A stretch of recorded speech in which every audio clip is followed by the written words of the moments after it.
రెండో రాజధాని దిశగా వరంగల్ నగరం. దీనిపై దాదాపుగా క్లారిటీ ఇచ్చేసింది తెలంగాణ సర్కార్. ఓరుగల్లును మహానగరంగా అభివృద్ధి చేస్తామని మాటిచ్చారు ముఖ్యమంత్రి.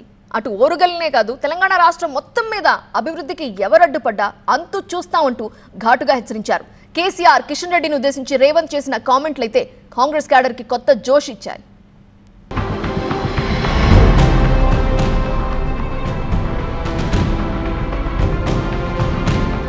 ఇందిరా మహిళా శక్తి విజయోత్సవ సభ వేదిక Warangal arts and science college grounds. Telangana rising అనేది నినాదం. ఏడాది పాలనలో సాధించిన విజయాల్ని, భవిష్యత్ లక్ష్యాల్ని ప్రజలకు వివరించడమే ఎజెండా. ప్రజాపాలన సంబురాల్లో భాగంగా మొదటి బహిరంగ సభను వరంగల్లో ఏర్పాటు చేసింది రేవంత్ సర్కార్. 22 లక్షల రైతు కుటుంబాలకు 18,000 కోట్ల రుణమాఫీ చేశామని, 55 లక్షల కుటుంబాలకు కరెంటు బిల్లు కడుతున్నామని, 500 రూపాయలకే గ్యాస్ సిలిండర్లు ఇస్తున్నామని, ఆర్టీసీ బస్సుల్లో మహాలక్ష్ములు ఉచితంగా ప్రయాణం చేస్తున్నారని ఇలా తమ విజయాలను వల్లెవేస్తూ సాగింది వరంగల్లో రేవంత్ సర్కార్ ఫస్ట్ యానివర్సరీ. ఒక్క ఏడాదిలోనే సగం హామీల్ని నెరవేర్చామంటూ విజయోత్సాహాన్ని ప్రదర్శించుకుంది రేవంత్ సర్కార్.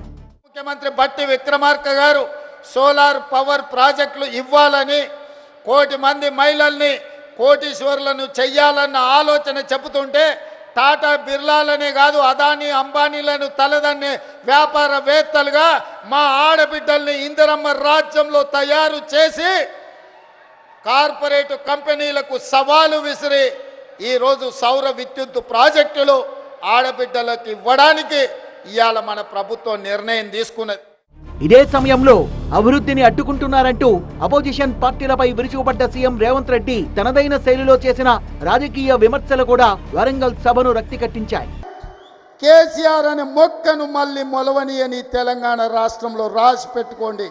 చెప్పిన నాడు ఓడిస్తాని, ఓడించిన పార్లమెంటులో గుండు సున్నా అని చెప్పిన గుండు సున్నా తెచ్చిన ఇవాళ నీ పార్టీని మళ్ళీ మొలకెత్తని ఇయ్యనని ఈ వరంగల్ గడ్డ మీద నుంచే చెప్తున్న కేసీఆర్, కాసుకో, చూద్దాం ఏందో మా కార్యకర్తల పౌరుషమో, విధానాలు, కుట్రలు, కుతంత్రాలు తేల్చుకుందాం.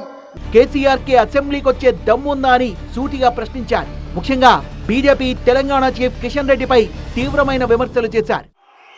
సోనియమ్మ మా అమ్మ, మా 4 కోట్ల తెలంగాణ బిడ్డలకు కన్న తల్లి.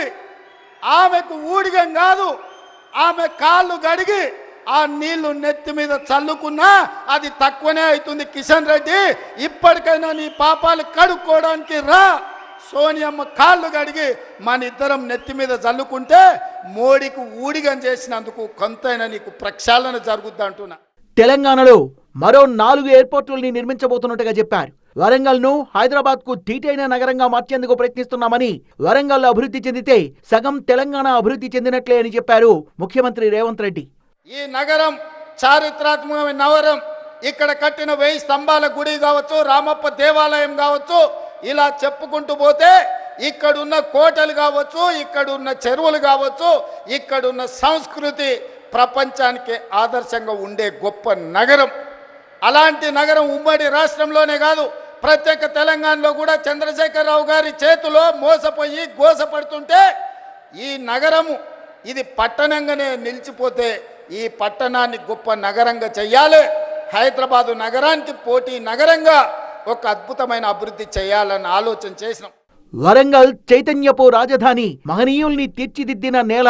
అందుకే వరంగల్ దశ దిశ మార్చేందుకొస్తున్నా అని సోషల్ మీడియాలో హింటిచ్చి మరీ వచ్చారు సీఎం రేవంత్ రెడ్డి. సభకు ముందే ఓరుగల్లుపై వరాల జల్లు కురిపించింది రాష్ట్ర ప్రభుత్వం.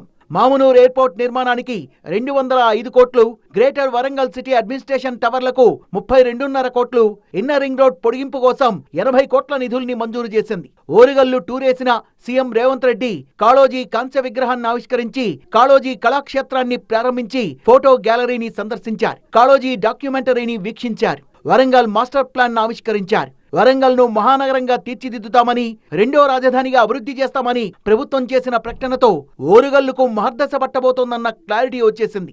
సంబంధించిన వరంగల్ పట్టణాన్ని, నగరాన్ని మార్చడానికి కావాల్సిన నిధులు ఇస్తానని చెప్పి మాట ఇవ్వటమే కాకుండా కేవలం 6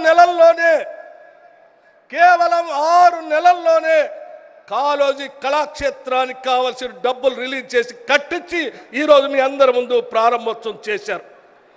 ఇది కాంగ్రెస్ ప్రభుత్వం యొక్క నిబద్ధత. మొత్తానికి 1,00,000 మంది జన సమీకరణతో భారీ ఏర్పాట్లు చేసి మొదటి విజయోత్సవ సభను విజయవంతం చేసుకుంది కాంగ్రెస్ పార్టీ.